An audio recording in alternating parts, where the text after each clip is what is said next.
Okay, I remembered this time to record, so that's exciting. Well, thank you so much for joining today, our webinar on improving time management.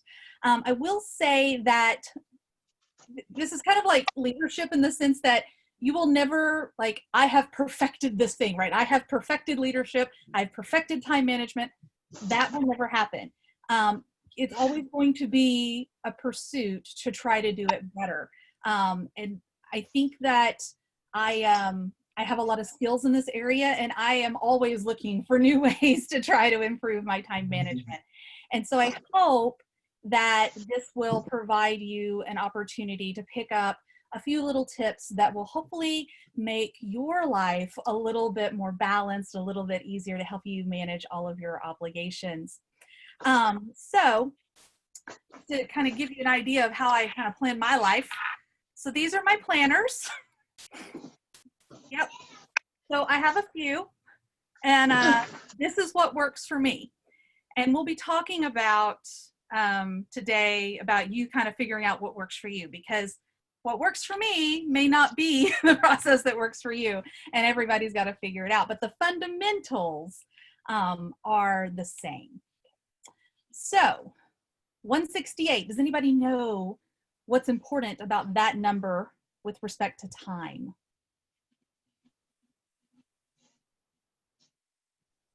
Okay. No? 168 is how many hours you have in a week. So I hear from people all the time, they'll say, oh my gosh, I can't believe you're able to kind of manage this. Like, you teach full time and you're an adjunct at another institution and you're regional coordinator at the Texas region and you're working on your doctoral degree. Like, how do you make it happen? Well, I don't have any super skills. It's just I have adopted a very strict time management protocol. I really honed and continue to hone my time management skills, and I try to make the most out of the 168 hours I get every week. It's really interesting because I will hear people, I'll be listening to them, and they'll talk about money, for example, and I'll see that they're really, really careful maybe about how they spend their money. They really think it through, but they don't put that same thought and care into their time. And time is something you can never get back. You can't. You can always earn more money. You can, but you can't ever get time back. And so the way I approach my time, I watch it more closely than I've ever watched a single dollar that I have, because I know how precious it is. And I try to make the most out of my time. And I feel that my time is valuable. And so I want to make the most out of that. All right, so let's talk about kind of what happens when maybe you aren't managing your time the best. There are some consequences of poor time management. Tardiness is a big one. Have you ever maybe, I don't know, maybe you're supposed to meet somebody somewhere and you're like, yeah, I'm on my way, and you haven't even left your house yet? Yeah, I know people. I see some people, I could tell you the nodding, or you kind of got that look on your face like, I'm not going to throw myself out there like that. So yeah, it happens. And it's because, you know, if you said you're supposed to be somewhere at a certain time, look, sometimes there's always just the disaster, life happens. But a lot of times it's because we didn't manage our time well to make sure that we could leave on time to get to the place on time. Missing deadlines, that can be a class assignment, it could be something for your chapter, it could be something at work, and that's going to have other consequences as well. But you can't properly meet your deadlines for various things if you aren't being efficient and effective in managing the time that you have in all of your obligations.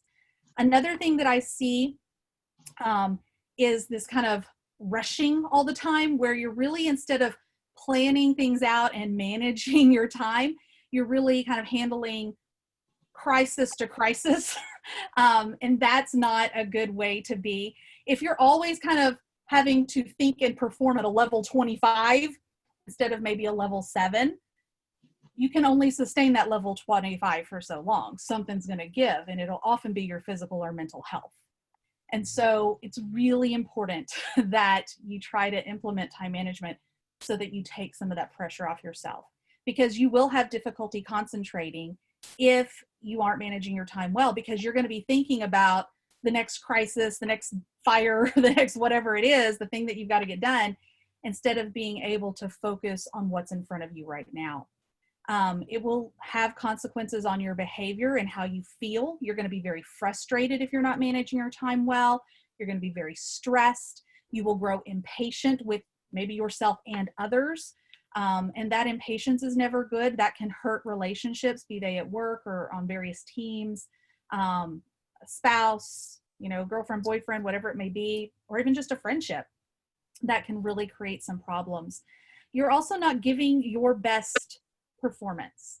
You're not giving your best self if you're not managing your time well, because you don't have the time to sit and think through what needs to be done to execute something well.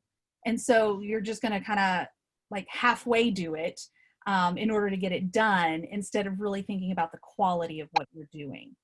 You're also going to let other people down, because people depend on you. A lot of times, especially when you think about like in the chapter or at work or whatever it may be, when deadlines are implemented, it's because it feeds into other things. And so if you don't meet your deadline, then that creates problems for the things that have to come after that. And so that really hurts a lot of people if you're not meeting your deadlines, because you're going to let them down and impact the work that they need to do. You will grow very tired, because having that type of stress does exhaust you. It's emotionally exhausting. And so you're going to be very tired. You're not going to have a lot of energy. And then it makes it really hard to perform, right? Because you got to feel like you got to get past that. And it just builds. It becomes this negative snowball effect. You often become very disorganized because you feel like you don't have the time to get things in order, which leads to greater problems, because then you don't have things in order that you need to. I really hope you're seeing that like all of this just builds on top of one another, right? That's what we're really seeing here. You will have a lot of unfinished tasks because you will simply run out of time to do things. And again, there are consequences for that. You're not going to be happy. And I don't think that we run around necessarily in life like skipping through the field with puppies and butterflies and kittens and rainbows. But I hope that we're all striving for, more often than not, to have some sense of joy in our lives. And if you're always kind of living life, managing crisis to crisis because you don't have a good handle on your time management, then you're not going to be satisfied and happy in your life. And that's just not a good way to live. And quite frankly, you're going to hurt your reputation. Because if you become the person who is known for never being able to meet a deadline, then think about the effect that has on teams, how you are looked upon, what that does in a work environment, right? If, like, you're thinking about your boss and things like that. And so it's just really important to understand that time management isn't just kind of this cliche thing. It is really important to your well-being and your effectiveness in your various roles in your life. Does anybody have any questions about this as far as the signs of poor time management before we move on and talk about kind of getting things done? Okay. All right, there will be an opportunity at the end as well to ask questions. So looking at a few common mistakes that we see as far as where we kind of get sidetracked with our time management, failing to keep a to-do list. You really do need to keep some sort of to-do list. It will help you to make sure that you're meeting all of your obligations. And I'll say this repeatedly today, it really doesn't matter the format in which you want to keep that to-do list. If you're an all digital person, great, make that little task list on your phone, right? If you are a paper person, I get great satisfaction out of actually picking up a pen and checking something off or crossing it off a list, right? Like, I feel good when I am able to do that. And so I really like paper for that reason. But you've just got to figure out whatever method you want to use, right? Whatever mechanism. But you need to keep some sort of to-do list because it's going to help keep you focused and on task. Another problem that I see with respect to time management is not setting goals. People tend to think about goals as far as kind of like these big lofty goals, like I shall graduate college. Great, right? I'm going to be a doctor. Fantastic. I'm going to be a teacher. Never going to sleep again. Okay, whatever, right? Whatever these big goals may be. And you need those, but you also need smaller goals.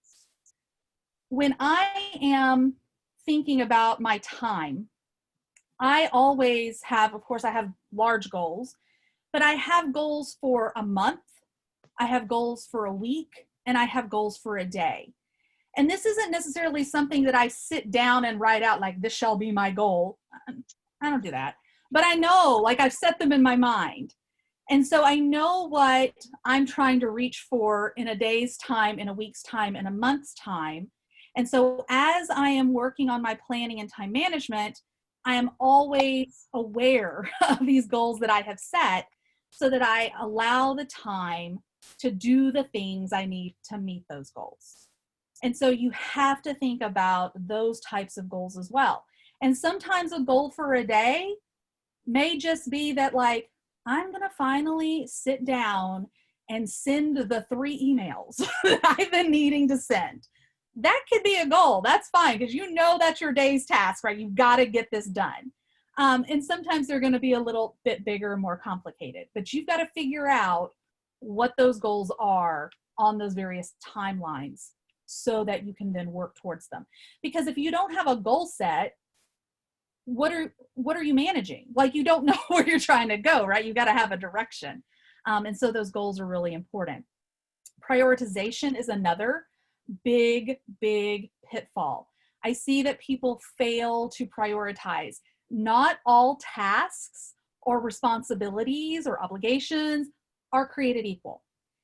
When I create my to-do list, and you're going to get an opportunity here in a few minutes to see kind of a week in the life of Linder, you'll get to see inside the madness of my planners. But when I am tasking out my things, because I'm very much a functional, structural to-do list type of planner,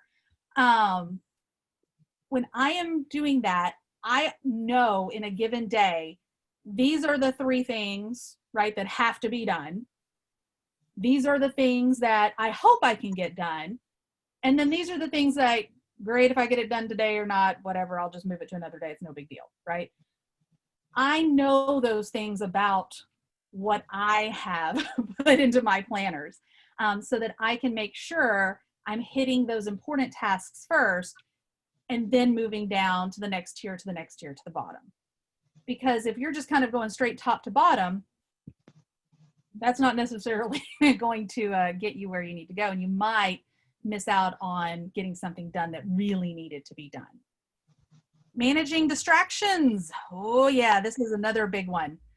And I think it's kind of funny that this was being discussed in the Hoover app today. But I think it's become even more of a problem, for want of a better term, since we have moved to more online learning. Because at least if you were in a class, often your teachers would require you maybe to put away devices and things like that. But if you're working at home and you're right here and the email pops up or the text message comes in or something like that, right? It's really easy to get distracted. And so what happens is it's not really just about like, I'm going to respond to the one text or I'm going to look at the one notification or the one email. It becomes a rabbit hole situation, right? And then all of a sudden 30 minutes are gone. If you're lucky, 30 minutes. It's often longer than that. And so that can really become a problem. And so you have to figure out what you need to do to kind of manage those distractions. Some people are really good about like just internally say, no, I'm not going to look at that. And that's great if you're that person. Others may need to silence notifications, right? Like, I'm going to put my phone and my computer on do not disturb, and that way nothing comes in because I've got to focus and get this done. But you've got to figure out how to manage those. And if some of your distractions are like people in your home and things like that, then you need to have a real talk with them. And if they care about you and support you, then they should respect that you're like, look, I want to be all in for our time together. And in order to do that, I need you to let me focus here so I can get this done, and then I can come and be with you, right? And have, you know, Netflix and chill or dinner or whatever. And so I think it's really about making sure you have that conversation if you're needing to tell people that it's not really just about, you're not trying to ignore them, but actually to make it where you can focus, right? When you have that time with them. So you've got to figure out what those distractions are and find a way to minimize them. Procrastination. Oh, this one's a biggie. I think it happens a lot with tasks we may not be so thrilled about. I'll do that later, right? I'm going to do this other thing. And you'll do everything else but the thing maybe that really needs to get done because you're just not excited about it. But the problem is that thing is still there and it still has to be done.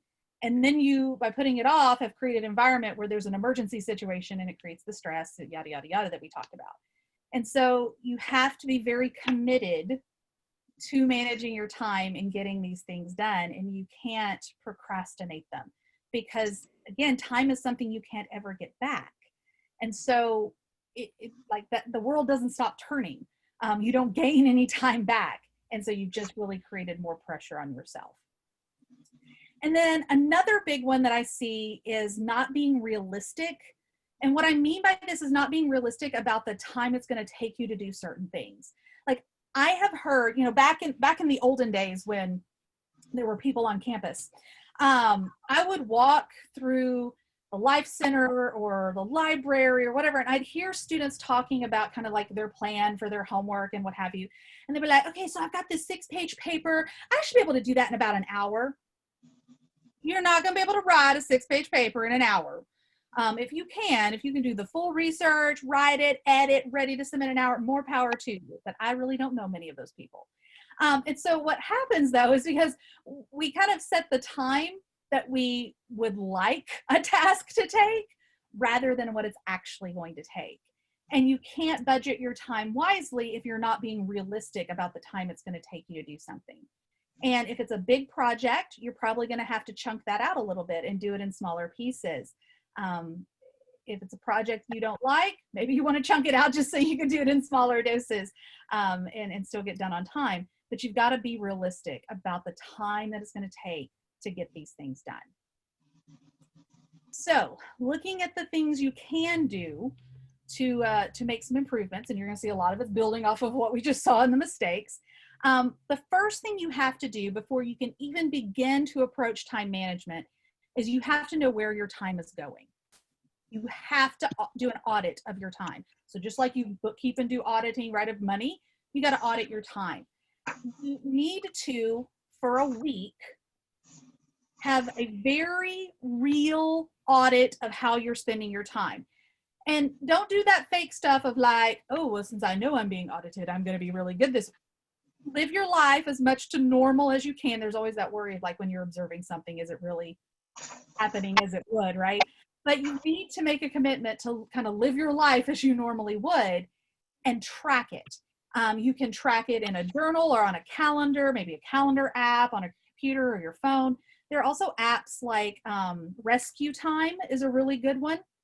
Rescue Time is a great app that will help you understand where your time is going. And so you need to figure out, you know, what method you're going to use, but then really do for a week an audit of your time and see where your time is going. And when you do that, and if you do it honestly, I think you will very quickly see that there are areas, at least for most people, where you can kind of tighten things up. I hear from people all the time saying, oh my gosh, I'm so busy, I can't do this, I can't do this. And then after we do an audit of their time, they realize that some of the stress, at least, is because they're just not managing that time well. And so that audit is absolutely essential before you can start anything else with really doing time management right. And so commit to doing that audit for a week and then start putting into practice the things that we're talking about. You got to figure out those goals. So you need to set, in addition to those big goals, maybe that you put on your vision board, you got to set those monthly, weekly, daily goals to make sure you're staying focused on what you need to do. Now, this next one is a biggie, and I find it very challenging in high performing individuals, such as Phi Theta Kappans, learning to say no to things. I will tell you, I am the world's worst about this myself. And so I'm not saying this from a place of like, you should just learn to be better. Like, I should also learn to be better about this.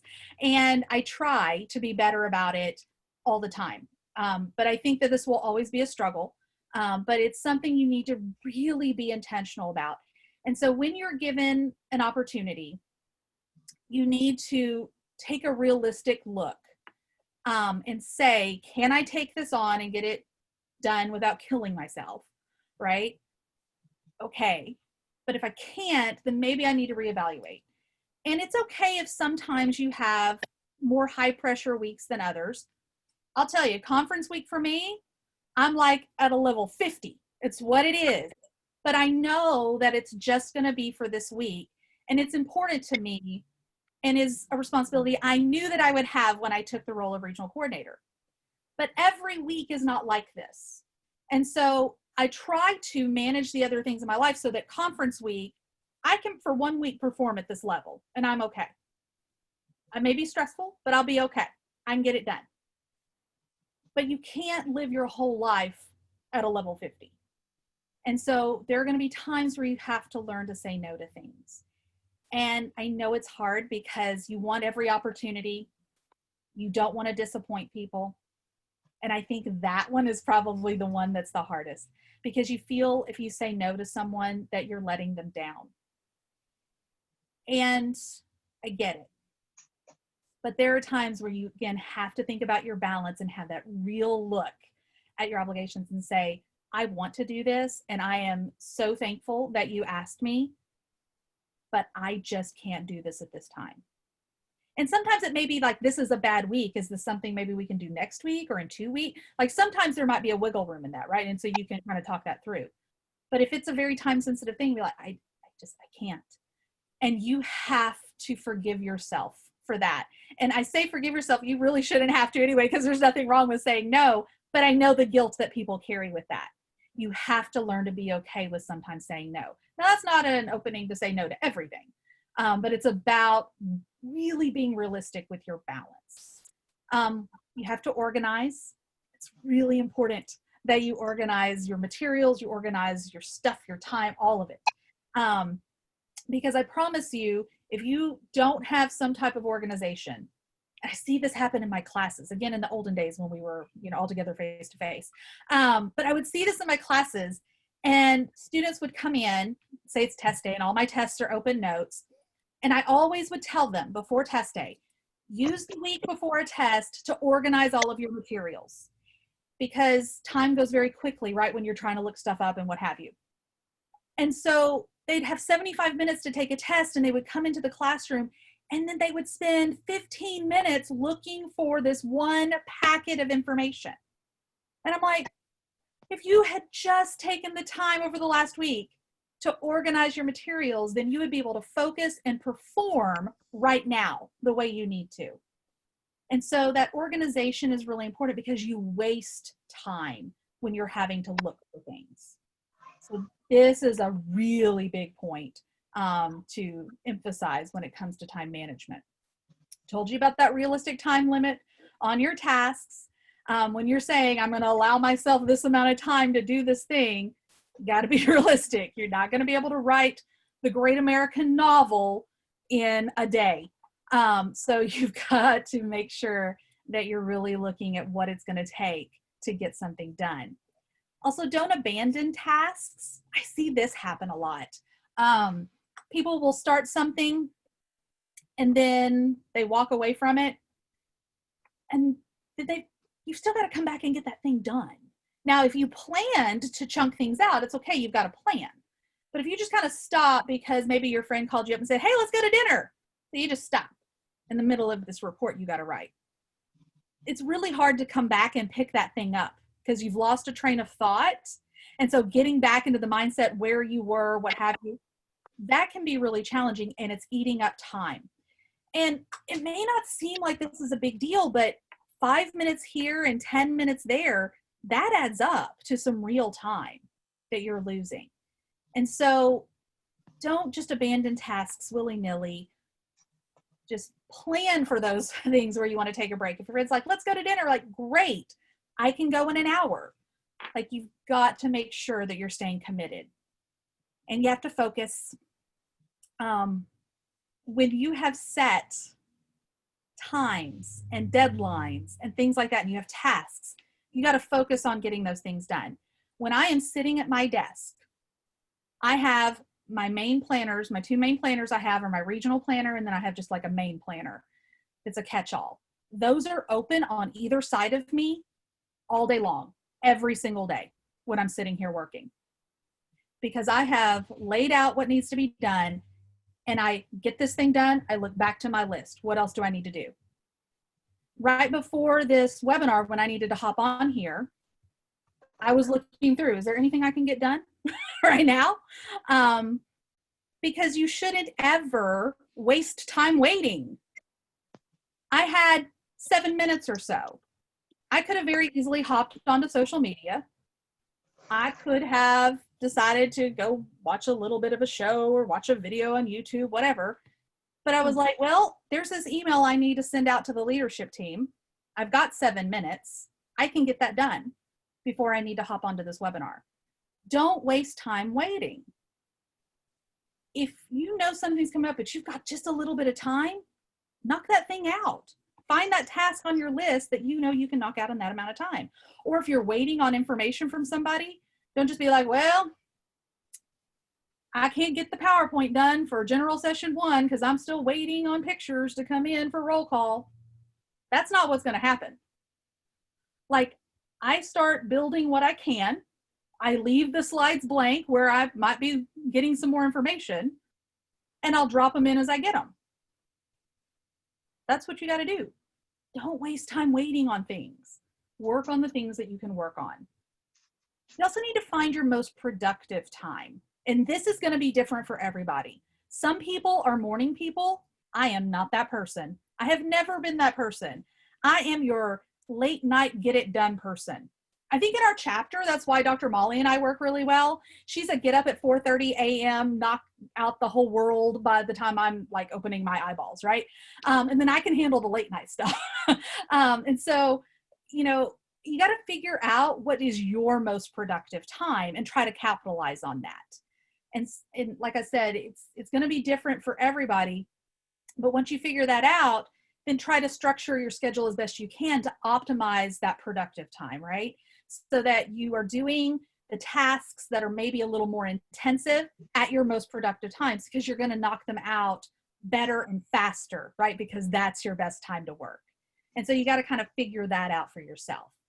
And there's that prioritize again, right? You got to figure out in any given day, week, whatever it may be, what are the essentials? What has to be done? What would be great to get done? And what is like, yay, if I can, right? I'll tell you, like in my own kind of planning, I usually plan out like household chores and what have you, and I'll put them on specific days. But quite honestly, it doesn't matter if I sweep and mop the kitchen floor on a Tuesday versus a Thursday. Like, I know that about my own plan. So if Tuesday runs long because I'm getting the things done that have to be done, then I'm going to sweep and mop on Thursday. And that's okay. And I've built my schedule that way. I know the things that I can move. So you have to figure out how to prioritize your responsibilities. And then in big, big, big, bold letters here, plan. Let me tell you, I have a lot of people who think they know how to plan or that they are planning. They're not planning. If you are just writing things down in a calendar, that's not planning. Like, I have Texas Leadership Conference, October 16th through 18th. That's not planning. That's just entering something in your date book. Could you imagine if I tried to run a conference that way? TLC, October 16th through 18th. Great. I'll just show up on the 16th and it's going to happen, right? It's just magic. Planning takes some work. And one of the things that I hear from people especially when they look kind of at my planning or what have you, like, I don't have time for all that. Well, that's great. You don't have to do it my way. Okay. There's all types of ways of planning. But does it take a little bit of my time? Yes, it absolutely does. But there is a quote I live by. Like, this is me. This is full Linder right here in this quote. This is the quote I live by when it comes to planning. Well, maybe. Planning is a gift I give today to my future self. Yes, I am investing a little time to make the plan I need to make to get the things done. But this is a gift I'm giving to myself because it's going to save me time in the long run. It's going to alleviate my stress. It is going to make sure that I can give my all and fully focus on the tasks that I need to do. I'm not worried about everything else that has to be done because I'm behind in everything. I'm going to meet my deadlines. I'm going to have good relationships with my teammates, with my boss, things like that, because they know they can count on me. It is an investment of my time to make sure I can do the things that I need to do.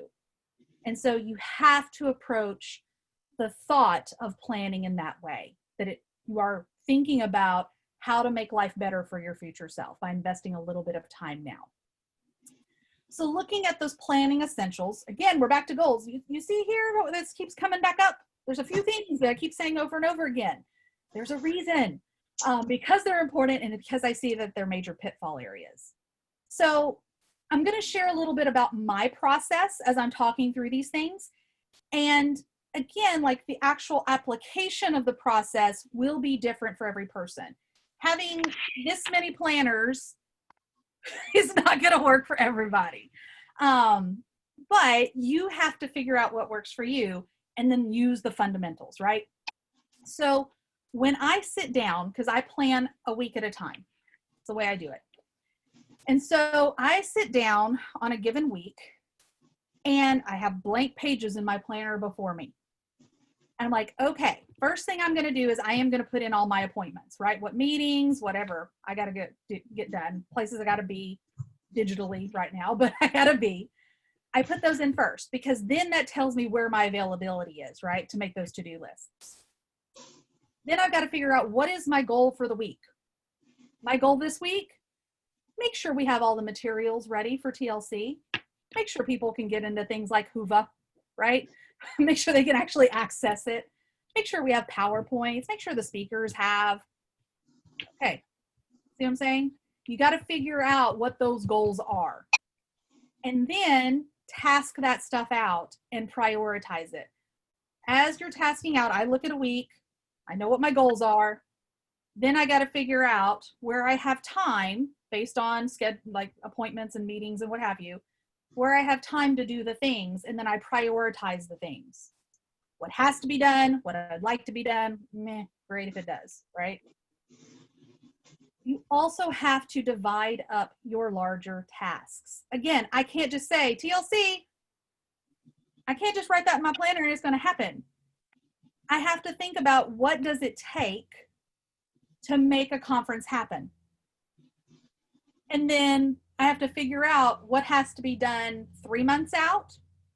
And by the way, when you're in the Texas region, some of it's a year out, just saying. But what has to be done 3 months out, 2 months out, 1 month out, 3 weeks, 2 weeks, 1 week, day of, right? You got to figure all that out. And you have to divide those things up to make it happen. I can't wait till 2 weeks before the event and say, you know what, we should probably get some speakers. That might be a good idea. Got to figure out early on, okay, we got to work on this far out. And then, okay, I'm going to email this person today to set up a time to talk to them to see if they're available, right? I'm going to email this person this day. You got to chunk all that stuff out. Divide up those larger tasks. If you got to write a research paper, you can't be like, research paper due October 15th. Great. If that's all you put into your planner, you're not really planning. You're just writing a due date down. You got to think, okay, what do I got to do for this paper? Do I need to do research? Great. So however many weeks out, I'm going to like, this week I'm going to get 2 sources. And next week I'm going to get 2 more sources. And the next week I'm going to get 2 more sources until you have the sources you need. And then I'm going to read said source. Read source 1, read source 2, read source 3. Figure it out. And if it's 1 task a day, like I'm going to get the source this day, a source this day, a source this, that's fine. But you got to figure out what you need to do to chunk that out to make sure you get the paper done at the end.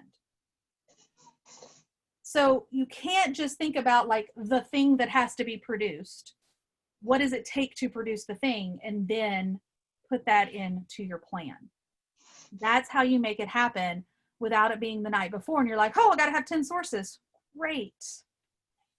Because can you sometimes knock out a paper overnight, get your sources, write it, turn it in, make the deadline?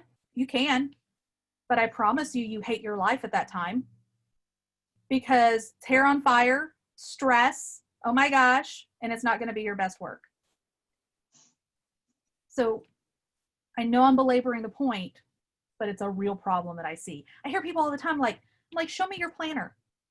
And they'll show me their planner. I'm like, that's not a planner. You just wrote deadlines. That's not planning. That's step one. You need the other steps. You also have to make a commitment. You have to make a commitment not only of the time it's going to take to plan, that's the next point, right? That it's going to take some time, but that you're going to follow through on that plan. Because it'd be very easy. Like I could write everything down in my planner all day long that these are the things that need to be done. But if I don't commit to focusing and doing the things that I have put in the planner, I've just wasted the time of even writing it down. You have to make sure that you follow through on that commitment. And that's how I feel like when I write it down in my planner, I feel committed to get that thing done. And that's how it just works for me. Like it's very easy to have like these things in my head that I want to get done, but when I put it on paper, it's real. And I feel like I've made a commitment to myself. And so I want to follow through. And so figure out kind of how you need to get in that headspace to make sure that you get the things done. I promise you it's going to pay off. Even with all of these planners that I do, like I plan on Sunday nights. That's something I like to do. And you'll see in a minute when you kind of see inside my planners, I decorative plan. This is what I like to do because I'm a very artsy craftsy person. I love to do all things arts and crafts, but I don't have a lot of time to just sit down and do arts and crafts anymore, just for the sake of doing them. And so what I started doing was this decorative planning, and that way it combines my love of arts and crafts with my other love of planning. And so I've made something productive out of it. And so I sit down on Sunday evenings and I get to do little arts and crafts, and I get to really set up my week, and I feel good going into the week. I feel like I have a plan and I have a handle on it, and I can rest easy because of it. And then every night before I go to bed, I review what's coming up on the next day so that I know when I get up what I'm going into. It just makes me feel like I have a handle on things and I have a plan to execute the things that need to get done. And so it's really, even though I invest a couple of hours on a Sunday night to kind of get my world together because of all the different roles I have some relaxation with it because I do this decorative stuff. Won't take you that long if you don't do the decorative stuff. But I'm investing that 2 hours to alleviate my stress for the coming week. It's well worth the 2 hours I sit down and do it. And as I said, you have to find what works for you. Decorative planning in 4 different planners is not going to work for everybody, and that's okay. If you are a completely digital person, great, do it digitally. If you like a paper planner, but you don't want to put in all the bells and whistles, you just want to write stuff down, okay, great. If it's just a notebook where you write down a daily to-do list, okay, that's fine too. But you've got to figure out what works for you. What I do is there is an element of digital stuff that I use because I have my iCalendar and all of my appointments, deadlines, I'm like Golden Opportunity Scholarship, deadline is here and what have you. All of that goes into my digital planner or my digital calendar so that when I sit down with my paper planners, I'm looking at that and I write that stuff in. But that's how I keep track of like all of those deadlines to put in the paper planners to then task out my to-do list. But even though that's what works for me, like I said, it's not going to be the same for you. You've got to find what works for you. And did it take me a while to kind of get my groove? It absolutely did. But I was committed to it because I knew I needed to do it in order to follow through on all my obligations and to not kill myself in the process. and to be a little happier in my life in the process. Because again, performing at a level of 50 all the time is just not a good place to be. So this is my main planner for this week. It's kind of a light week, finals week. So there's a lot of grading going on in here. And you'll see that this is my catch-all.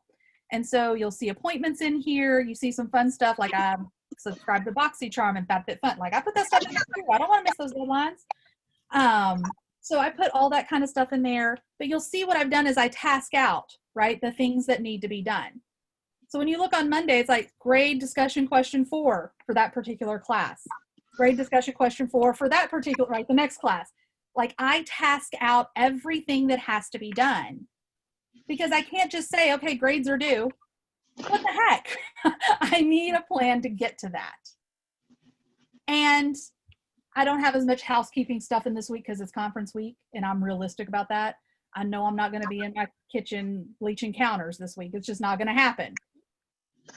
So like laundry is pretty much the only kind of household task that's getting done this week. But that's what I'm saying. It's like you have to be realistic about what your week is, right? And then figure out what you got to do. And so I knew going into conference week would be like this. So last week was a heavy cleaning week in my house because I knew this week is going to be laundry. That's why you got to figure those things out. And I feel like I am in control of my time so that I can give my all in all parts of my life because I do this. Does that make sense? And you can see, like I said, the decorative stuff, right? Because I like to have fun. So that's what I do because I'm artsy craftsy. But makes me feel good when I look at it too. Looking at my regional planner, it's different. By the way, this is the Passion Planner. The other one was a Happy Planner. This is a Passion Planner. Passion Planner also has a digital version. So if you really don't like paper, you can kind of get this format in a digital thing. Just got to figure out what you like, right? So you'll see some things are common across the planners, like my appointments for the RO meeting, that was in both places, right? My appointments for this webinar in both places. And that's because it's about me figuring out my available time, right? So I need to put the appointments in both places so that when I'm sitting down and doing my to-do lists, I know what's going on. I also have these things next to each other when I'm planning out the to-do list, because if I have 100,000 things to do on Monday, I can't also put 100,000 things to do on the regional side, right, on Monday. Like you have to be very careful about that. And so I know some people look to say, why do you have 2 planners? This helps me. This is what works for me to manage my 2 major responsibilities, right? Like my teaching and just living my life and my regional responsibilities. This is what works for me. But maybe you can put it all in one place and be happy. I actually used to be one of those people like, why do people have 7 planners? I do not understand this. And then when I became regional coordinator and I tried to do it all in one planner, I'm like, I'm losing my mind. And so it helped me to divide these things out. If you were a 1 planner person, great. If you're a 27 planner person, I mean, that's going to be expensive, but all right, have at it. But you've just got to kind of figure out the thing that works for you. And you see, like, I'm a very task-driven person. I feel good when I can cross or check the thing off of the list. And it helps me make sure that I'm getting everything done that I need to get done. And you see a lot of things here, like do general session PowerPoint 1, right? General session 1 PowerPoint, excuse me. But like I tasked all of those things out to make sure that I get them done. I wanted to start it yesterday. Would have liked to get it done, but I don't have all the pictures yet, so I can't finish it, right? But it'll get checked off today. Be great. And so that was one of those things when I built that, I'd be like, this would be great. And then Teresa will tell you earlier this week, she's like, what's the last date you can take something? So I look at my planner. It's exactly what I did. I looked at my planner and I said, Thursday at 5 o'clock is the last time I can take roll call pictures because I know I need to get that done, right? So that's what I'm talking about. Like when you list this stuff out, you know what your deadlines are and what you can do and where you can kind of move stuff around. Some people can't plan a week at a time. Some people kind of need to set, this is my weekly goal, and I just need to plan every day. Okay, that's fine. Maybe your life is kind of upset. Maybe you got kids and they kind of throw some things off. That can happen. And so if you just plan out Monday and then Monday night, you're like, okay, now I'm going to plan out my Tuesday, right? And then Tuesday, now I'm going to plan out my Wednesday. You got to find the process that works for you, but it's going to take you a little time and it will not work if you do not commit. What questions might you have about time management?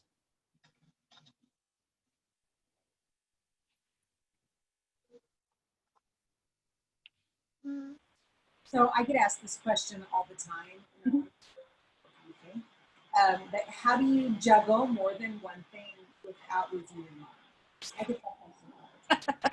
No, I mean, it's true. And look, again, there are times, I will tell you this week, again, I'm performing at a 50 because other people not meeting their deadlines sometimes creates additional stress on me because I can't get the plans done, right? And so it's kind of like, I also, for all the best laid plans, I know going in that that's what's going to happen. But I don't always have to perform at a 50. And so really the way you juggle all of the obligations without losing your mind is that, I know it sounds so simplistic, but you got to have a plan for it. Like, I know what my responsibilities are.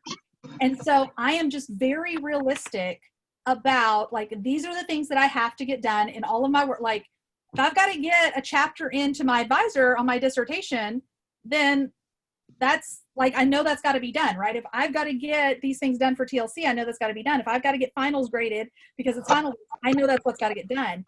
And so I just, because I set goals monthly, weekly, daily, it helps me to make sure that I'm managing those things in a way that I'm not absolutely losing my mind, because I feel empowered by the fact that I have a plan and I'm committed to following through on that plan.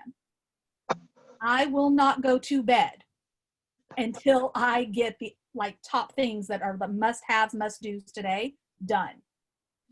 And because I kind of have that mindset, it's not like every night I'm having to stay up till 4 a.m. just because I want to. I was saying here before we really got started that, like, I'm going to bed about 4 or 5 a.m. and getting up at 9 a.m. Okay, because I'm making a choice right now because Corona life. Okay, it's what it is. I can do that. But I promise you that when we were back in normal times, I was, going to bed about midnight, 1, and getting up at 5 or 6. Like, I just adjusted the different times, right? And I was getting the stuff done. But because I had a plan and I had that commitment mindset, there'd be times where my friends would be like, let's go out to dinner. And I'd look and I'd be like, there's still 2 things on my task list that I've got to get done today. I can't go to dinner today. I can go tomorrow if you're free. Like, you just have to make sure you're very aware of what your obligations are and commit to follow through on those things.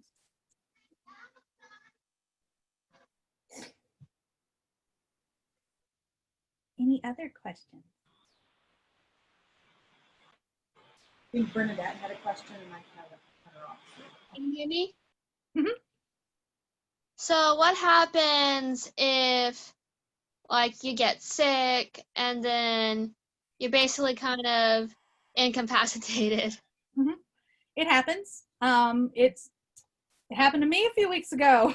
Like, you could hear, I was complaining to Dr. Hargis. I'm like, I don't have time for this. I don't have time to be sick. It does happen. And I'll tell you, I struggle with this because when you are really, really sick, especially, like, not just a little cold, whatever, you can kind of like rest up a little more, but push through. Like, if you get really sick and you're incapacitated and you can't do the things, right? Then you need to first and foremost take care of yourself, because you're not going to get better and not going to be able to do the things if you don't first take care of yourself.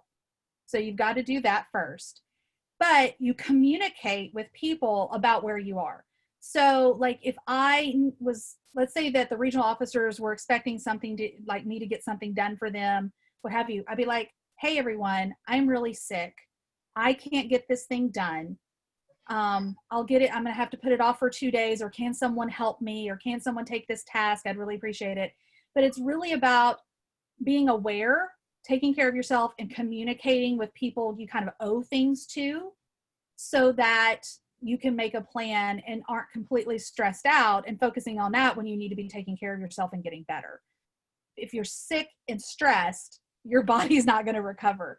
And so that communication is so important. I even do it with my students. Like, when I got sick, I got a little behind in my grading, and I emailed them all. I'm like, I know I was going to have your essays back to you on this date. I've gotten sick.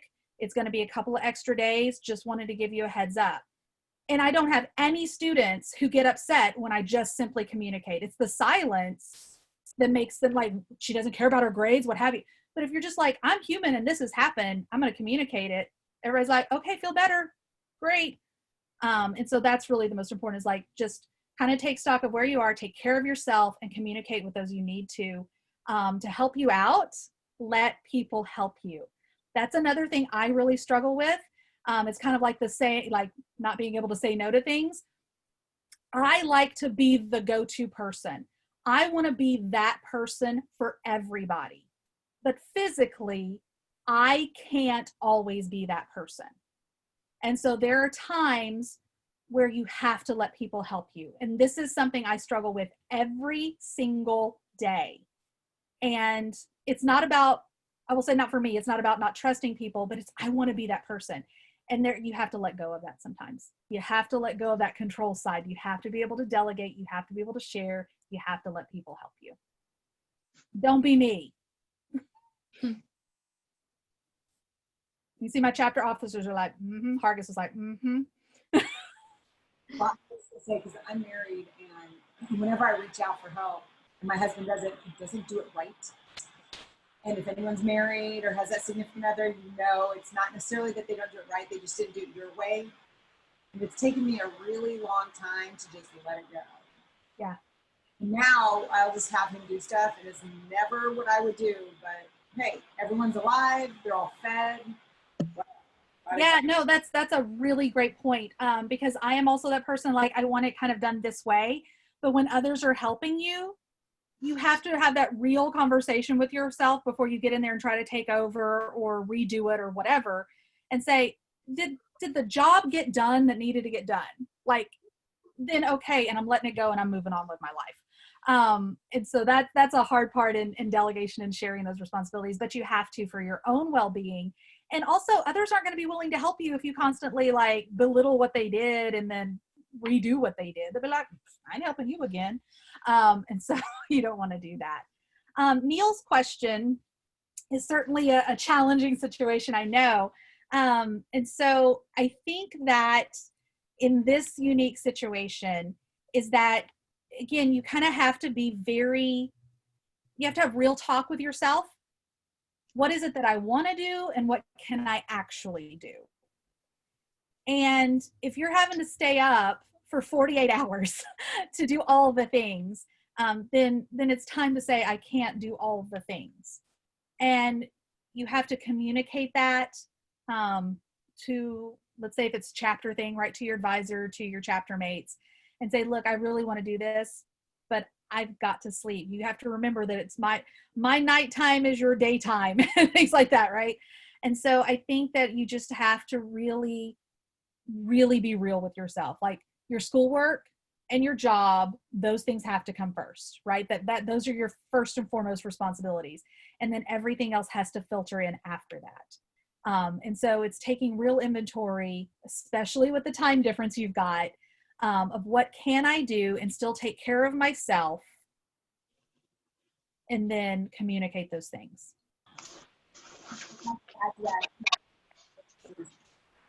Your faculty and your advisors, they deserve the respect of the position that they got to, but you don't know what you don't know. And so I started doing this a few years back, where I would say, okay, guys, I'm unavailable between this hour and this hour because I have small children and I have bedtime. And if I text you accidentally because I have the phone out, that's one thing, but don't expect a response. And somebody once told me, they were like, oh, you complain about your kids. I'm like, no, I'm explaining to you this is my kid time. You consider it a complaint, that's your problem, not mine. And it takes a long time to get there, but I don't know what you don't know. So if I say, hey, can we have a meeting at 5? And you're like, oh my God, that's my advisor, I have to meet her at 5. You have to recognize that I'm just running out of time, and you have to send that back. So Neil suffers from this sometimes. But he's like, well, they want to meet at this time, so we'll meet. And I'm like, well, now, if you're going to be asleep, go don't meet with us. So I think you also have to recognize that, especially in this COVID world, I feel like we're all kind of upside down. Mm-hmm.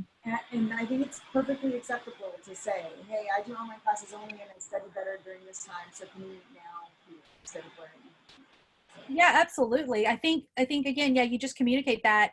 And so say, okay, can y'all meet at 5? And you're like, I really can't. Then just say that, because then it can either be a conversation. Okay, well, this is good for everybody else. And so we really need to have it at 5. And so, Alexis is going to catch Neil up, right? Alexis, you take that responsibility, right? Or, okay, let's find another time. But if you communicate that, you can make that decision of what you need to do. But Dr. Harkis is right. We don't know what we don't know. We want to make sure that we have the meetings so that you can get everything done you need to get done, get the information you need. We want to provide you opportunities. But it's okay to say, like, I've got 3 tests this week. I can't do one more meeting. Okay, then let's figure out what we need to do. But if you don't communicate that, and then we make the plan, and then you don't follow through, then you've stressed yourself out, you've let your team down, and it hurts that relationship, hurts the trust. And so it's just really best going into something to communicate what's going on so you can make a plan for that. Any other questions? Question? Mm-hmm. I'm guilty of, like, if you look through my calendar, it just has deadlines on it because that's how I think. But I mean, I can go backwards. I start off with my deadlines, and then I kind of go, all right, I need to do this, and I'll put it in there. But I have a lot of commitment issues, and I write a lot in pencil. I don't know if anyone else has this problem, but if I put it in pen, then I think I freak out. Like, I have to have it in pencil so I can just erase it. So based on your whole thing, I feel like I'm doing a disservice because it's not important. You don't do you want? Yeah, no, I get where you are. So I do write in pen. I'm always in pen. But like I said, the way I do put in my digital calendar, it has the deadlines of things, right? And in my planning, I work backwards too. Like, I do the same thing. So the process is that way is the same. But like I said, when I make my plan out, it's like, this has to be, like, I know that on any given day, this has to be done. And then I also know what's on the list of, like, I would like to get done, and the things that I know that I can throw away and do on a different day if I need to. And so those will be the things that are kind of like the pencil to me, but I still put it all in ink because I'm trying, like, but I know in my mind the have tos and the want tos, if that makes sense. But that's just kind of how I lay out my planner. And so maybe you do kind of a combo, like the things that have to be done, maybe you write those in ink, and then the things that you would like to do and that can be moved, you put those in pencil. So maybe it's a combination of those things, or erasable pens. I used to use erasable pens, but I found myself not following through because it was really easy to erase and move something to another day. And so that just didn't work for me. If it works for you, that's why I say, like, I told you, like, I kind of went through the fundamentals and then I explained my process, and maybe some elements will work for you and others won't, but the fundamentals are what's most important. And so if you employ those, then the mechanisms, right, that's just kind of what works best for you. Some people just don't like to, like, mess up a page if they have to, like, put an X because something didn't happen. I don't have that problem. I get to the end of the week and I'm like, well, sure didn't get those kitchen counters bleached this week, X, and I write it in the next week. And that's just, like, I'm okay with that because I knew that was kind of a throwaway thing. If it's like, do the PowerPoints for TLC, I can't X that. That has to happen. And so that's just kind of like, it's a mindset thing for me versus what utensil did I use, right? Regular pens. I like it. I used to use a lot of different colorful pens, and then I just went to a black pen because I could never find them in the middle of the week. Like, I'd be at the office and be like, the orange pen is at home. So I just put that. I get made fun of for the sheer amount of pens I have. My family keeps laughing at me because I keep ordering more on Amazon. You don't need that kind of negativity in your life. You tell them to stop. I ordered a pack of 14 just for the yellow pen, not gonna lie. I'm there with you. I do it. I mean, I'll do that with makeup too. I'll order a whole palette just for one eyeshadow color. So problems. Yes. Oh, those are good pens too. I have lots of those. I support this. Well, Miss Mary, I just want to say thank you for having this time management Zoom meeting, and I see planning differently than I did before by you saying like just writing it in the calendar or your planners. It's not really planning. You may not get to it, so you have to have like little chunks before that Yeah. to achieve that goal that you wrote in that planner. So I never did look at it like that. That you pretty much we just jotting down a deadline versus really planning for that deadline. So Yep. I that point you made up. Good. I'm glad. I think that's one of the biggest issues that I see, because I do see in my classes, like I see a lot of students, and I see it in our Phi Theta Kappas, right, in our chapter meetings, what have you. They put down the dates of things, but they don't write what needs to happen to get to the thing. And so then they are up all night the night before getting the paper done because they forgot that they needed to get it done until they turned to the calendar, right? So yeah, it'll just kind of set the deadline in there and then kind of back plan, if you will, right? What does it take to get to that end point on time? And then you're going to alleviate a lot of stress on yourself. All right. Any last questions here?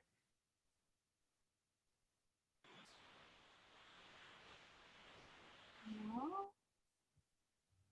All right. Well, I thank you so much for joining us today. And if you think of anything afterwards, please feel free to reach out to me. You can email me at txregion@txptk.org. You can reach me on any of the Texas Region social media channels. I'm very happy to help answer any questions that may come up. But hopefully you picked up one or two tips that will help you to alleviate a little stress on yourselves, because you're all amazing and high achieving. And we want you to keep being able to do all the things, but we also don't want you to kill yourself doing all the things.